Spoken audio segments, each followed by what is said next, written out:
Vikramshila IAS coaching institute 14 बीघा ऋषिकेश। भारतीय संविधान और राज्य व्यवस्था कर रहे थे हम, ठीक है।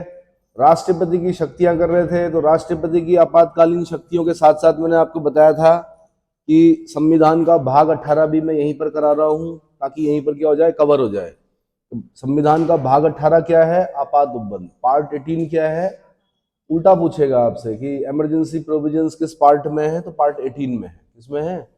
आर्टिकल कहां से लेके कहां तक? 352 से लेके 360 तक। 352 से लेके 352 से लेकर 360 तक। कल हमने आर्टिकल 352 किया, राष्ट्रीय आपात नेशनल इमरजेंसी के बारे में किया, है ना। उसमें सभी चीजें कर दी, सिर्फ एक चीज रह गई है उसमें, उद्घोषणा का प्रभाव। कि जब आपात की उद्घोषणा यानी नेशनल इमरजेंसी की उद्घोषणा जब राष्ट्रपति करता है, उसका क्या प्रभाव होता है। इसके ऊपर 16 नंबर लिख दीजिए। कितने? 16 नंबर का क्वेश्चन या 8 नंबर का क्वेश्चन, बड़ा क्वेश्चन बनेगा यहाँ से। बाकी प्री में इसी के बीच में से क्वेश्चन बन सकते हैं, ठीक है, तो ध्यान से सुनना है। राष्ट्रीय आपात की घोषणा के अधोलिखित प्रभाव होते हैं, ऐसे ही शुरू किया जाता है। जब आपसे पूछेगा कि घोषणा के क्या प्रभाव है, तो 352 को जब घोषणा करता है राष्ट्रपति, तो उसके क्या प्रभाव होते हैं। तो पहला है कि आपात के प्रवर्तन के दौरान संघ की कार्यपालिका शक्ति का विस्तार राज्यों को यह निर्देश देने तक हो जाता है कि वह अपनी कार्यपालिका शक्ति का किस रीति से प्रयोग करें। भाषा पर पकड़ बनाएं। प्री एक बार के लिए निकल सकता है, लेकिन मेंस तभी निकलेगा जब भाषा को पकड़ोगे आप, ठीक है। संविधान की अपनी भाषा होती है, पॉलिटी की अपनी भाषा होती है, इतिहास की अपनी भाषा होती है। तो पॉइंट पॉइंट करके ही लिखना है आपने मेंस में भी। 250 शब्दों में लिखना है और 125 शब्दों में लिखना है कि आपात के प्रवर्तन के दौरान, यानी 352 की बात कर रहा है, नेशनल इमरजेंसी की बात कर रहा है। आपात के प्रवर्तन के दौरान संघ की कार्यपालिका शक्ति यानी यूनियन एग्जीक्यूटिव का विस्तार राज्यों को यह निर्देश देने तक हो जाता है। अब मेन जो कीवर्ड है वो क्या है? राज्यों को यह निर्देश देने तक हो जाता है कि वह अपनी कार्यपालिका शक्ति का किस रीति से प्रयोग करें, किस रीति से प्रयोग करें। जैसे कि एग्जांपल दे देता हूं, आप लोग अभी तो अपनी जीवन शैली अपने हिसाब से चल रहे हो, लेकिन माना उल्टा सीधा खाने के बाद अगर कोई दिक्कत हो जाती है तो फिर डॉक्टर के हिसाब से चलना पड़ता है। तब डॉक्टर निर्देश देता है कि भाई अब आपने क्या करना है, कि अब आपने ऐसे ऐसे करके चलना है, इतना खाना है, ये नहीं खाना है, होता है ना। ऐसे ही मैंने कहा, जब नेशनल इमरजेंसी 352 लगती है तो यूनियन एग्जीक्यूटिव का विस्तार राज्यों को यह निर्देश देने तक हो जाता है कि वह अपनी कार्यपालिका शक्ति का किस रीति मतलब किस मैनर में प्रयोग करें। अतः आपात स्थिति में राज्यों की कार्यपालिका शक्ति केंद्रीय कार्यपालिका के अधीन कार्य करती है। क्या करती है? सिंगल में भी अगर जब आपसे क्वेश्चन पूछेगा ना, जब कि 352 के क्या प्रभाव होते हैं, तो आपने बोलना है कि राज्यों की कार्यपालिका शक्ति यानी जो स्टेट एग्जीक्यूटिव है, स्टेट एग्जीक्यूटिव में कौन पढ़ते हैं हम? गवर्नर पढ़ते हैं। तो राज्य की कार्यपालिका शक्ति केंद्रीय कार्यपालिका के अधीन कार्य करती है। इतना भी बोलेंगे तो जो जानकार होगा वो समझ जाएगा कि आपको पता है, ठीक है। ये कहाँ लिखा हुआ? 353 क में लिखा हुआ। 352 में तो नेशनल इमरजेंसी है, 353 क में क्या है? प्रभाव है। क्या है? प्रभाव है, ठीक है। दूसरा काम क्या होता है? संसद की विधायी शक्ति का विस्तार हो जाता है। संसद की विधायी शक्ति का विस्तार हो जाता है, वह राज्य सूची के किसी भी विषय पर कानून बना सकती है। अब आपने सुना होगा कि जब हम अनुसूचियां पढ़ रहे थे, शेड्यूल पढ़ रहे थे, तो वहां पे हमने 7वीं अनुसूची पढ़ी थी। 7वीं अनुसूची के अंदर हमने 3 लिस्ट पढ़ी थी, एक यूनियन लिस्ट पढ़ी थी, दूसरी स्टेट लिस्ट पढ़ी थी, तीसरी कॉन्करेंट लिस्ट पढ़ी थी। ठीक है। यूनियन लिस्ट पर कानून बनाने का अधिकार संसद को होता है।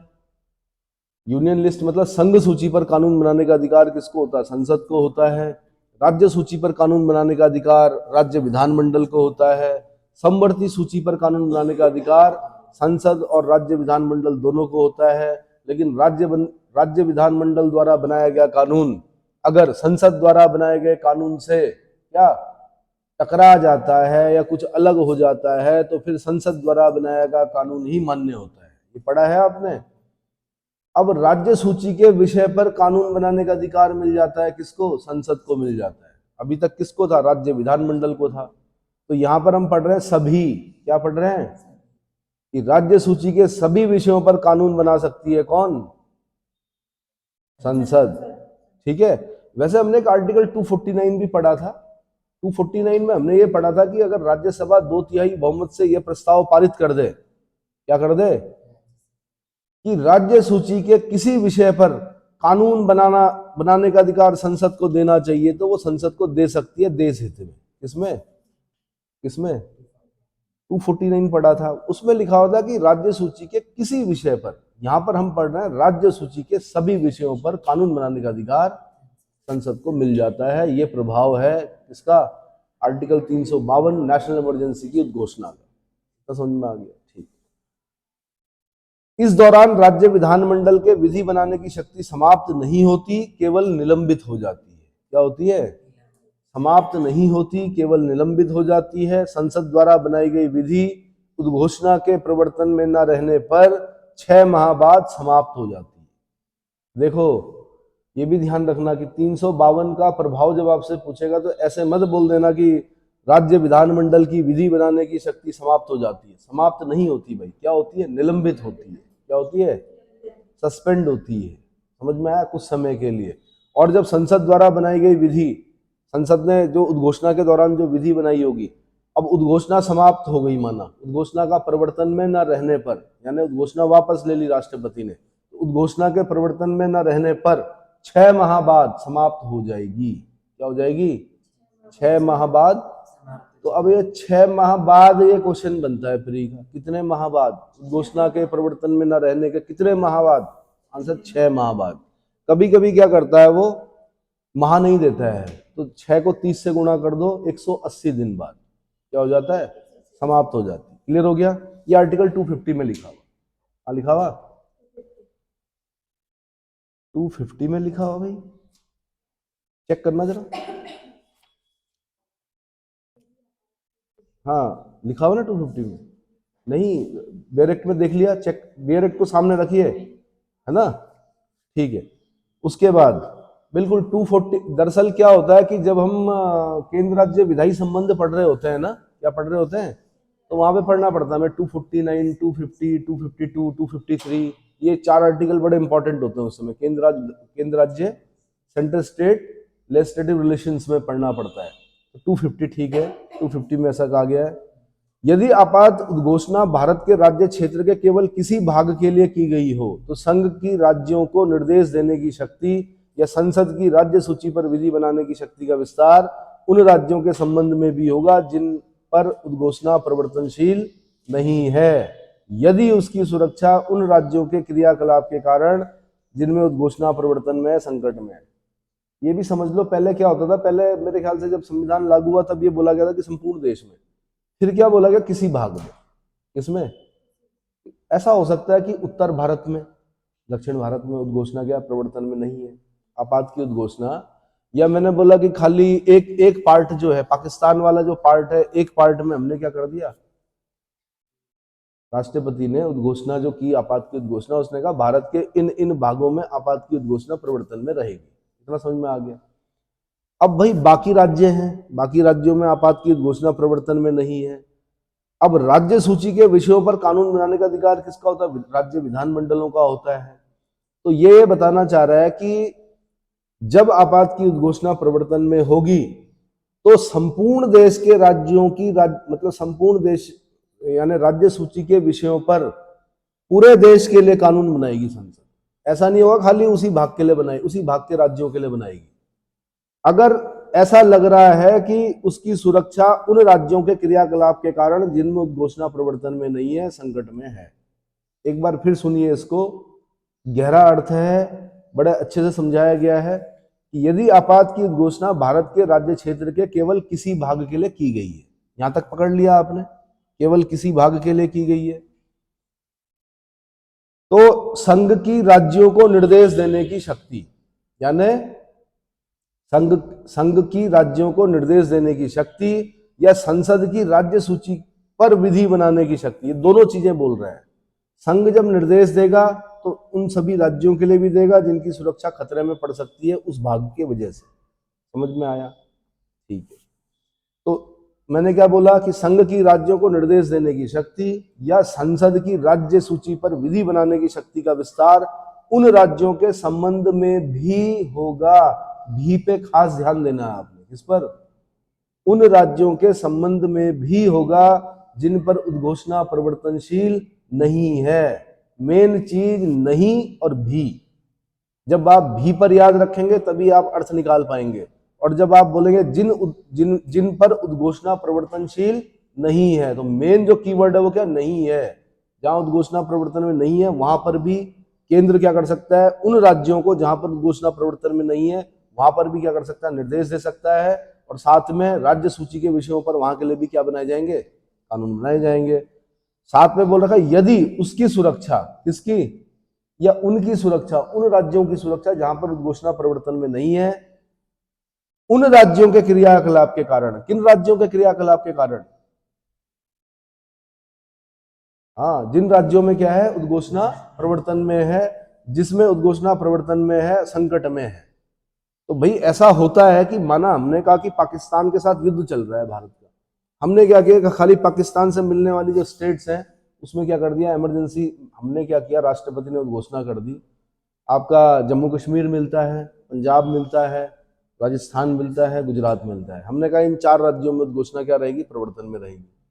तो क्या खाली उन्हीं राज्यों को निर्देश देगा केंद्र? नहीं, अन्य राज्यों को भी निर्देश देगा जहां पर घोषणा प्रवर्तन में नहीं है, जहां जहां पर जिनकी सुरक्षा खतरे में पड़ सकती है। हो सकता है कि केरला वाली साइड से क्या हो? नेवी से कुछ भी हो सकता है। समझ में आ रहा है? तो उन राज्यों को भी, जैसे केरला हो गया आपका, और क्या हो गया आपका? गोवा हो गया, महाराष्ट्र हो गया, कर्नाटक हो गया। केरला हो गया, कर्नाटक हो गया, गोवा हो गया, महाराष्ट्र हो गया। इन पर भी, और हो सकता है कि ये बोले कि भैया वेस्ट बंगाल पे जरूरत नहीं है, या अगर लगता है कि उधर से भी फिर खतरा हो सकता है बांग्लादेश से, तो हो सकता है वेस्ट बंगाल में भी। तो समझ में आया? जिन जिन की सुरक्षा खतरे में होगी, संकट में होगी, उन पर संसद क्या करेगी? उन राज्यों को निर्देश भी देगी और साथ में राज्य सूची, संसद जो है राज्य सूची के विषयों पर कानून भी बनाएगी। क्लियर हो गया? आपात उद्घोषणा के परिवर्तन के दौरान राष्ट्रपति को यह शक्ति प्राप्त होती है, राष्ट्रपति को यह शक्ति प्राप्त होती है कि वह संघ और राज्यों के मध्य राजस्व वितरण से संबंधित उपबंधों में परिवर्तन या रूपांतरण का आदेश कर सकता है। क्या कर सकता है? जब आर्टिकल 352 यानी 352 यानी राष्ट्रीय आपात की घोषणा प्रवर्तन में है, तो राष्ट्रपति को एक शक्ति प्राप्त होती है। वो क्या है? संघ और राज्यों के मध्य राजस्व वितरण, राजस्व वितरण से संबंधित जो आर्टिकल है, उपबंध है, वो आर्टिकल 268 से 279 के बीच में होते हैं। कहाँ होते हैं? 268 से 279 में। तो राष्ट्रपति क्या कर सकता है? इनमें परिवर्तन या रूपांतरण, मॉडिफिकेशन कर सकता है। क्या कर सकता है? परिवर्तन या रूपांतरण का आदेश कर सकता है। ये कहाँ लिखा हुआ? या 354 में लिखा हुआ, 354 में लिखा हुआ। इतना समझ में आ गया? ऐसे आदेश को संसद के दोनों सदनों के समक्ष रखा जाता है। क्या रखा जाता है? संसद के दोनों सदनों के समक्ष रखा जाता है। क्लियर हो गया? अगला बड़ा इंपॉर्टेंट है, आपातकाल के दौरान मूल अधिकारों यानी फंडामेंटल राइट्स का निलंबन हो जाता है। क्या हो जाता है? निलंबन हो जाता है। आर्टिकल 358 के अनुसार 358 को याद रखना आपने। क्या प्रभाव जो देख रहे हैं ना, अलग अलग आर्टिकल्स में देख रहे हैं हम। 358 कहता है कि जब युद्ध या बाह्य आक्रमण के आधार पर आपात की घोषणा प्रवर्तन में हो। अब ये ध्यान रखना, आपात 3 कारणों से लगता है, युद्ध, बाह्य आक्रमण और वर्तमान में सशस्त्र विद्रोह, है ना? तो केवल 2 चीजें बोली गई है, सशस्त्र विद्रोह नहीं बोला गया है। आर्टिकल 352 की मतलब आपात की उद्घोषणा जब युद्ध और बाह्य आक्रमण के कारण प्रवर्तन में हो। यहां पर क्या ध्यान देना है? आर्म्ड रिबेलियन की वजह से नहीं, केवल युद्ध और बाह्य आक्रमण के कारण आपात की घोषणा प्रवर्तन में हो। तब क्या होगा भाई? आर्टिकल 19 द्वारा प्रदत्त स्वतंत्रता का अधिकार स्वतः निलंबित हो जाता है। आर्टिकल 19 द्वारा प्रदत्त स्वतंत्रता का अधिकार यानी राइट टू फ्रीडम स्वतः निलंबित हो जाता है। 352 का बटन ऑन हुआ, युद्ध और बाह्य आक्रमण के कारण आर्टिकल 19 का बटन ऑफ हो गया। समझ में हो गया? लेकिन अगर सशस्त्र विद्रोह के कारण आपात की घोषणा प्रवर्तन में है, तब आर्टिकल 19 ऑफ नहीं होगा। ये भी ध्यान रखना है।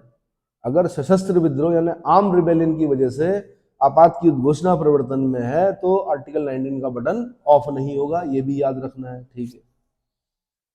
अतः राज्य कोई ऐसी विधि बना सकता है या कार्यपालिका कृत्य कर सकती है जो उन स्वतंत्रताओं में कमी करती है या उन्हें छीनती है, उसे न्यायालय में चुनौती नहीं दी जा सकती, उसे न्यायालय में चुनौती नहीं दी जा सकती।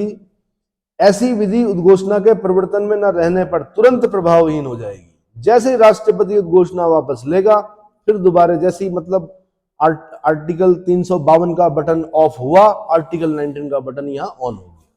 समझ में आ गया? बटन समझ रहे हो ना, ये बिजली के जो स्विच बोलते हो जिनको, आप ऐसे करके याद करो। आर्टिकल 352 का स्विच ऑफ हुआ और आर्टिकल 19 का स्विच अपने आप ही तुरंत बोल रहा है। क्या बोल रहा है? यहाँ पे मत लिख देना कि 6 माह, यहाँ पे तुरंत आर्टिकल 19 जैसे ही आपात की घोषणा क्या हुई, प्रवर्तन में नहीं रही, आर्टिकल 19 क्या हुआ, फिर दोबारा, ठीक है। तो भैया प्रभावहीन यानी सीज हो जाता है। परंतु कोई ऐसी विधि या कार्यपालिका कृत्य जो आपात की उद्घोषणा से संबंधित नहीं है, उसके संबंध में मूल अधिकारों का निलंबन नहीं होता है। अतः यदि वे आर्टिकल 19 में प्रदत्त मूल अधिकारों को छीनते हैं या कम करते हैं तो उन्हें न्यायालय में चुनौती दी जा सकती है, उन्हें न्यायालय में चुनौती दी जा सकती है। यदि आपात की उद्घोषणा सशस्त्र विद्रोह के आधार पर की गई हो तो आर्टिकल 19 द्वारा प्रदत्त मूल अधिकार निलंबित नहीं होते।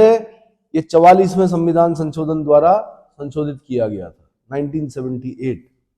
44वां संविधान, देखो भैया 42 और 44 को ढंग से याद करना पड़ता है। क्या करना पड़ता है? खाली ऐसा नहीं करना कि 44वां जी संपत्ति का अधिकार, बस कि संपत्ति के अधिकार को हटा दिया गया भाग 3 से, भाग कहाँ रख दिया गया 12 में, वित्त संपत्ति संविधानवाद में आर्टिकल 300A में उसको लीगल राइट बना दिया गया। इतने से काम नहीं चलेगा।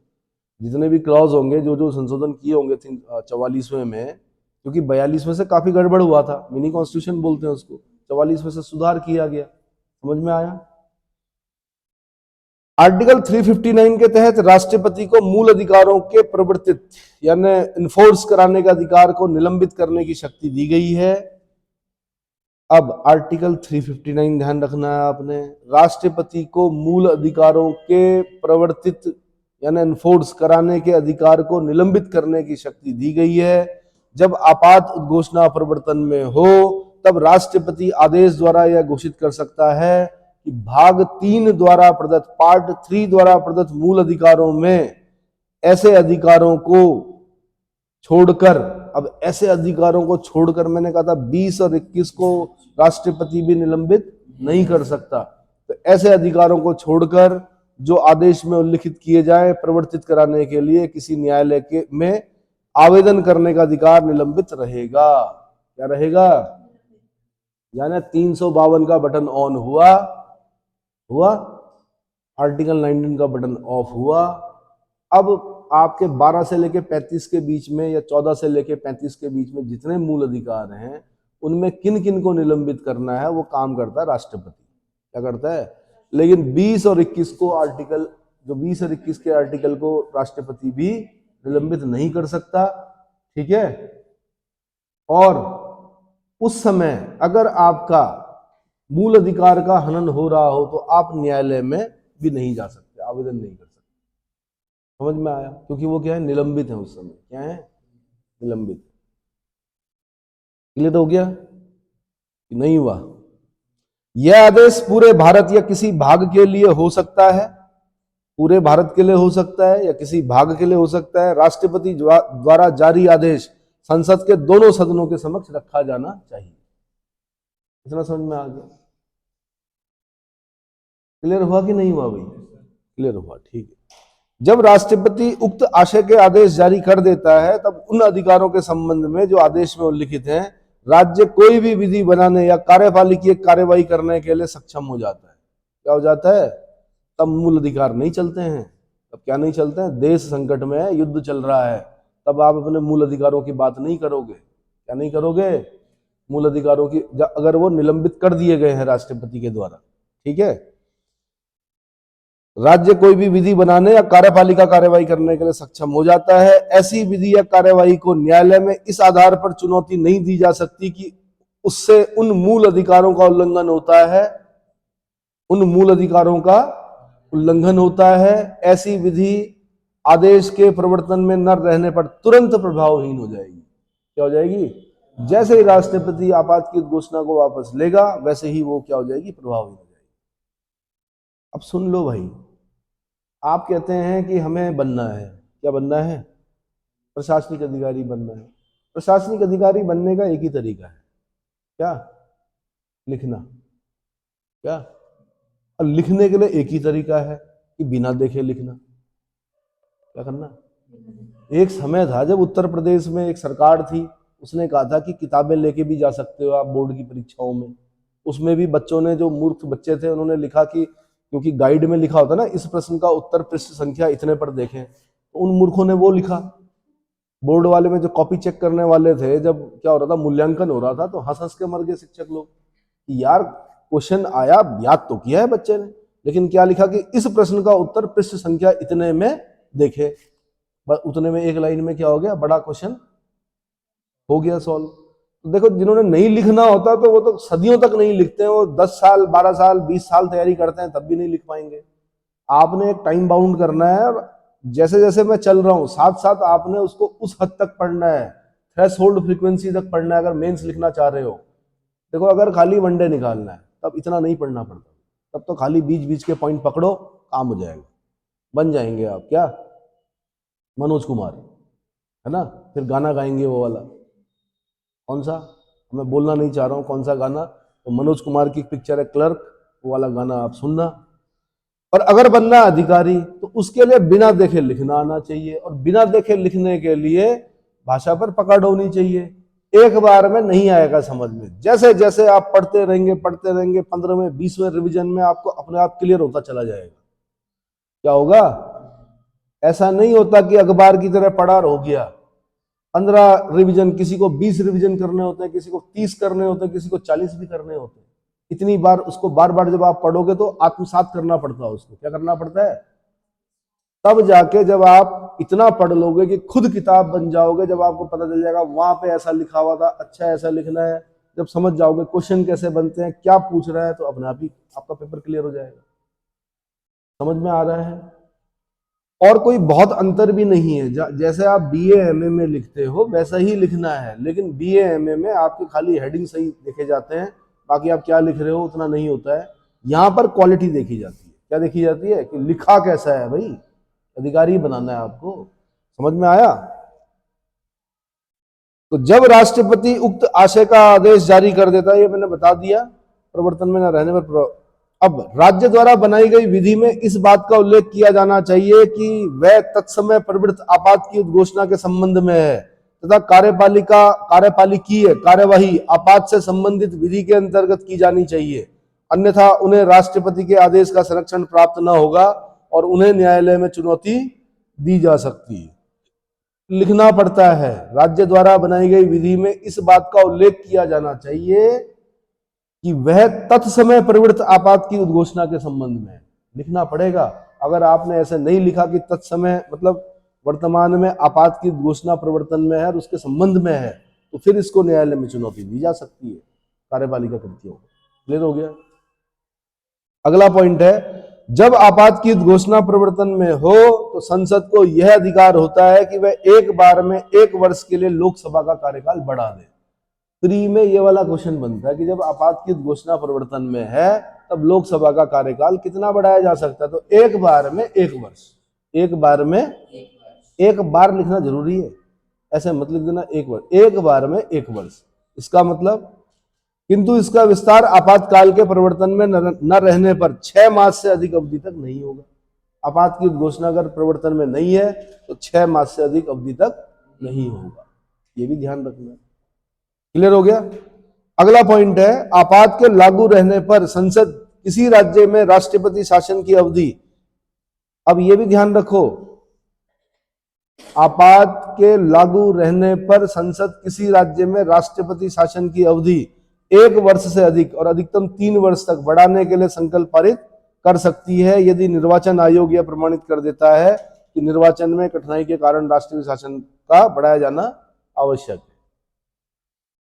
तो भाई आपने क्या करना है, ये 250 ये ज्यादा लिखा हुआ है, इसमें भी कटिंग करनी है और 250 शब्दों में क्या करना है, अपना आंसर बनाना है, फ्लो चार्ट बनाना है, अच्छे शब्दों का प्रयोग करना है, तब जाके आप ये मान के चलना कि एक आपका क्वेश्चन क्या हो रहा है, बड़ा क्वेश्चन तैयार हो रहा है। ठीक है, उसको 250 शब्दों में भी लिखिए, उसको 125 शब्दों में भी लिखने का प्रयास कीजिए, और बीच बीच में जो पॉइंटर आर्टिकल्स है उनको पकड़ने का प्रयास कीजिए कि 359 में क्या लिखा हुआ, इसमें क्या लिखा हुआ, उसमें क्या लिखा हुआ, ये सब चीजें क्या करनी है आपने। क्लियर हो गया? ठीक है जी। तो उसके बाद अगर आपसे पूछता है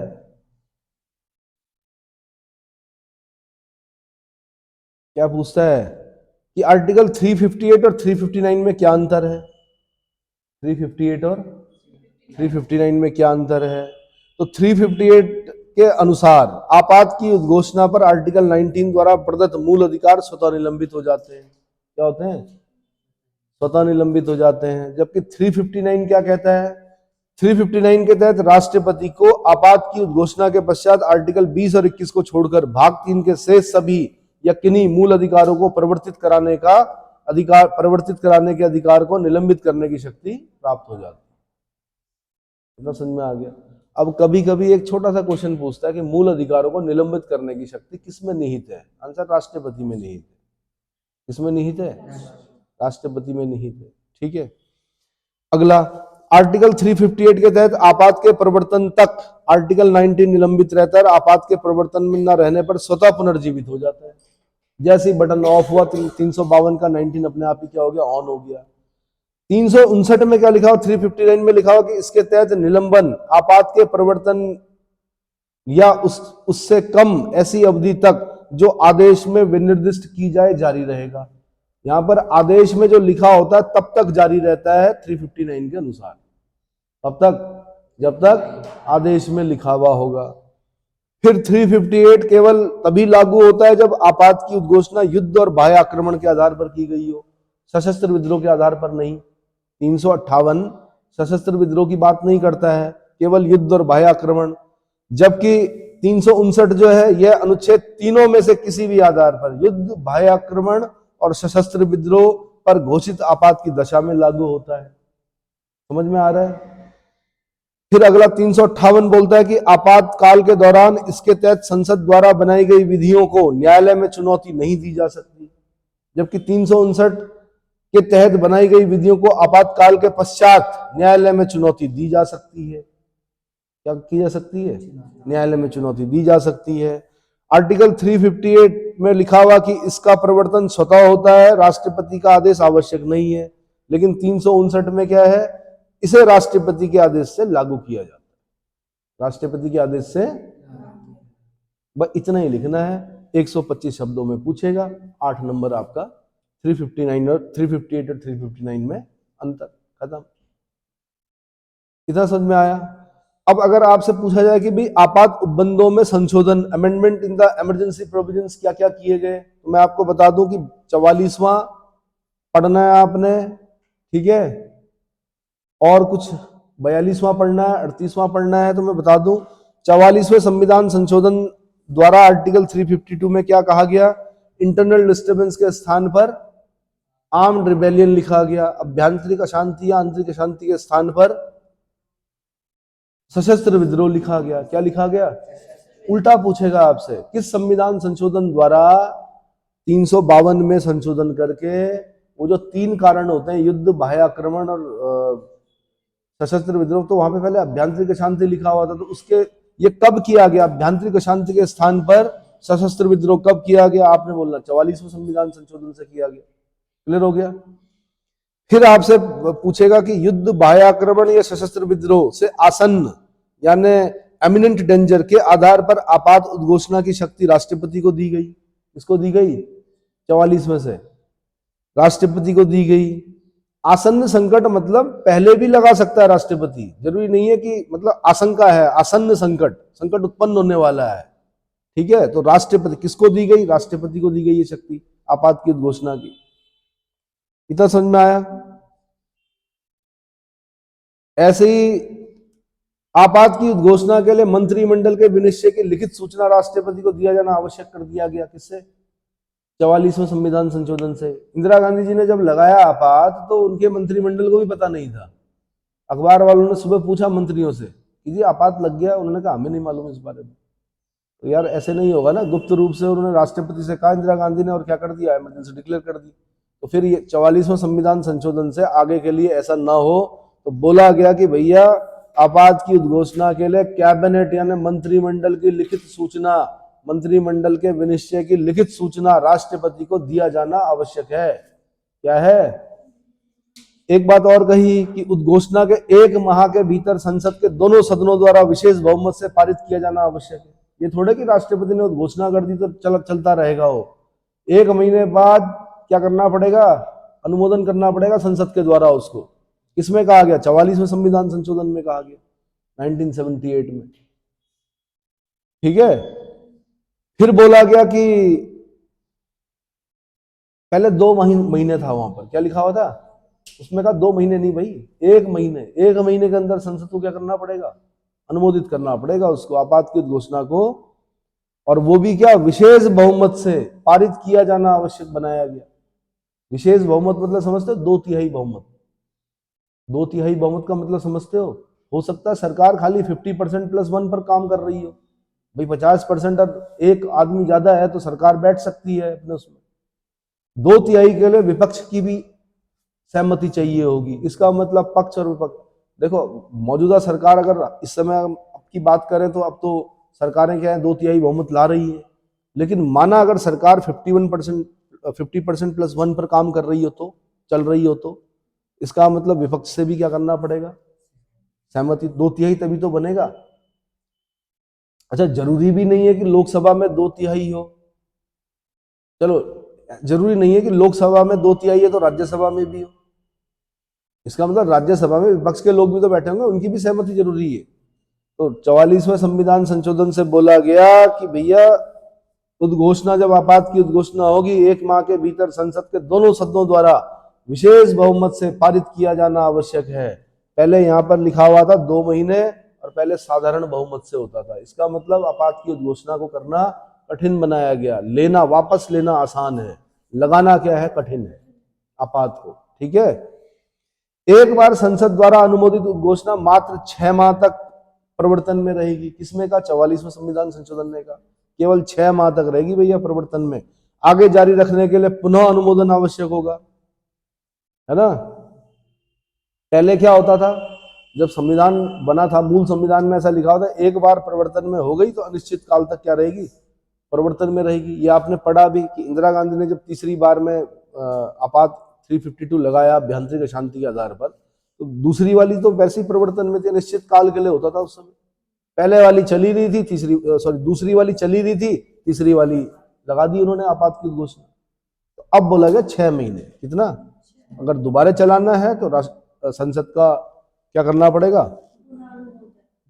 दोबारा अनुमोदन कराना पड़ेगा। यह प्रावधान किया गया कि यदि लोकसभा साधारण बहुमत से घोषणा को वापस लेने के लिए संकल्प पारित कर देती, साधारण बहुमत से क्या करती है? साधारण बहुमत से संकल्प पारित कर देती कि आपात की घोषणा को वापस लेना है, तो राष्ट्रपति उसे वापस लेने के लिए बाध्य होगा। क्या होगा? यानी संसद नहीं चाह रही है, राष्ट्रपति की नहीं चलेगी। संसद ने साधारण बहुमत से आपात की घोषणा को वापस लेने वाला संकल्प क्या कर दिया? पारित कर दिया। राष्ट्रपति को घोषणा वापस लेनी पड़ेगी। किसमें का? 44वें संविधान संशोधन। फिर बोला गया भाई कि यदि लोकसभा 1/10 भाग, एक लोकसभा के 1/10 सदस्य, कितने? 1/10 सदस्य हस्ताक्षर सहित लिखित सूचना अध्यक्ष या राष्ट्रपति को देते हैं, यानी लोकसभा अध्यक्ष को देते हैं या राष्ट्रपति को देते हैं। देखो जब सत्र चल रहा होता है तब लोकसभा अध्यक्ष को दिया जाता है, जब सत्र नहीं चल रहा होता है तब राष्ट्रपति को दिया जाता है। ये पता है? ठीक है। तो 14 दिन के भीतर उनके द्वारा उद्घोषणा को वापस लेने के संबंध में विचार के लिए लोकसभा की विशेष बैठक बुलाने का प्रावधान है। विशेष बैठक बुलानी पड़ेगी लोकसभा की। क्या करनी पड़ेगी? लोकसभा की विशेष बैठक बुलानी पड़ेगी। ऐसे ही 44वें संविधान संशोधन द्वारा आपके 358 और 359 में भी कुछ संशोधन किए गए। किसमें? 358 और आर्टिकल 19 इसमें क्या कहा गया कि आर्टिकल 19 द्वारा प्रदत्त मूल अधिकार केवल युद्ध या बाह्य आक्रमण के आधार पर घोषित आपात के समय ही निलंबित होंगे, सशस्त्र विद्रोह के आधार पर घोषित आपात के समय नहीं होंगे। यानी दो ही आधार माने आर्टिकल 19 को क्या करने के लिए, निलंबित होने के लिए। ठीक है, किससे? 44वें संविधान संशोधन से। दूसरा बोला इन्होंने कि आपात के दौरान आर्टिकल 358 का संरक्षण केवल उन विधियों को प्राप्त होगा जिनमें इस बात का उल्लेख होगा कि वे आपात से संबंधित, लिखना जरूरी है कि आपात से संबंधित हैं, ठीक है, तथा उन कार्यपालिका कृत्यों का होगा जो ऐसी विधियों के अधीन किए गए हैं, अन्य विधियों या कृत्यों को नहीं। फिर न्यायालय में चुनौती दी जाएगी अगर अन्य होंगे तो। कहां पे लिखा गया? 358 के 2 में लिखा गया। किससे? 44वें संविधान संशोधन से, है ना। फिर तीसरी बात कही इन्होंने कि आर्टिकल 20 और आर्टिकल 21 को राष्ट्रपति द्वारा आपातकाल के दौरान भी निलंबित नहीं किया जा सकता, निलंबित नहीं किया जा सकता। कहां लिखा हुआ? 359 में लिखा हुआ है। कहां लिखा हुआ? फिर आगे बोला इन्होंने आर्टिकल 359 का संरक्षण भी आपात के दौरान केवल उन्हीं विधियों को प्राप्त होगा जिसमें इस बात का उल्लेख होगा कि वे आपात से संबंधित है। ये लिखना जरूरी होता है कि आपात से संबंधित है ये विधि, ठीक है, तथा उन कार्यपालिका कृत्यों को प्राप्त होगा जो ऐसी विधियों के अधीन किए गए हैं, अन्य विधियों या अन्य कृत्यों को नहीं। किसमें कहा गया? 44वें संविधान संशोधन में। फिर एक 42वां संविधान संशोधन है भाई। 42वें से क्या किया गया था? हालांकि अब इंपॉर्टेंट नहीं है क्योंकि 44वें सब सुधार कर दिया गया, पर आपको यह पता होना चाहिए कि इंदिरा गांधी जी के समय में 42वां संविधान संशोधन, जिसको कि मिनी कॉन्स्टिट्यूशन बोलते हैं, लघु संविधान कहते हैं, उन्होंने क्या किया था ये वैसे पहले पढ़ना चाहिए हमें, पर इसका महत्व नहीं है, इसलिए मैं इसको बाद में बता रहा हूं कि आपात की घोषणा संपूर्ण भारत या उसके किसी भाग के संबंध में की जा सकेगी। इसके पूर्व इसका प्रभाव संपूर्ण देश पर होता था। पहले यह था कि पूरे देश में लगती थी आपात की घोषणा। 42वें से यह व्यवस्था की गई, ये इंपॉर्टेंट है, 42वें से यह व्यवस्था की गई कि किसी एक भाग में, जो प्रभावित भाग है, वहीं पर क्या कर सकते हैं? आपात की घोषणा लगा सकते हैं। दूसरा बोला इन्होंने 42वें की उद्घोषणा को परिवर्तित, वेरीड करने का भी प्रावधान किया गया, जिसमें कि उन स्थानों पर जहां सुधार हो रहा है आपात को हटाया जा सकेगा और अन्य स्थानों पर बने रहने दिया जा सकेगा। ये ठीक है, ये प्रोसेस तो ठीक है कि संपूर्ण देश क्यों झेले, एक भाग अगर प्रभावित हो रहा है तो एक भाग पर क्या होगा? आपात की घोषणा परिवर्तन में रहेगी। लेकिन मैंने कहा इन राज्यों की वजह से अन्य राज्यों पर अगर क्या पड़ रहा है, उनका संकट उत्पन्न हो रहा है, तो केंद्र उनको भी निर्देश देगा और संसद राज्य सूची के विषयों पर कानून बनाएगी उनके लिए भी। ये समझ में आया? ये बारीकियां पकड़नी जरूरी होती हैं। जब आप बारीकियां पकड़ते हैं तभी आप संविधान को समझते हैं। क्लियर हो गया? एक 38वां संविधान संशोधन था भाई 1975। राष्ट्रपति को भिन्न भिन्न आधारों पर भिन्न भिन्न उद्घोषणाएं जारी करने का अधिकार दिया गया। भिन्न भिन्न आधारों पर भिन्न भिन्न उद्घोषणाएं जारी करने का अधिकार दिया। इतना समझ में आ गया? तो ये आपात का मैंने लगभग क्या कर दिया। इसके बाद पेपर प्रैक्टिस के माध्यम से पता चलेगा कि आप कितना समझे। पेपर में दे दूंगा आपको, आपने उसको करना है। अब आप उसको कैसे टैकल करते हो, क्या सोचते हो, ये आपके ऊपर है। उससे पहले कम से कम 8-10 रिविजन करने हैं आपने। क्या करना है? 8-10 बार पढ़ोगे तभी वो क्वेश्चन क्या होंगे? सही होंगे। क्लियर हो गया? इसके बाद मैं कराऊंगा अब राज्यों में राष्ट्रपति शासन। राज्य आपात भी बोलते हैं इसको, राज्यों में राष्ट्रपति शासन भी बोलते हैं, आम आदमी राष्ट्रपति शासन बोलता है, संविधान में राज्य आपात भी बोलते हैं इसको, स्टेट इमरजेंसी। और ये 356 में मिलेगी। क्या मिलेगी? 356 में मिलेगी। तो इसको मैं अगले लेक्चर में अभी 5 मिनट बाद बताता हूँ, ठीक है?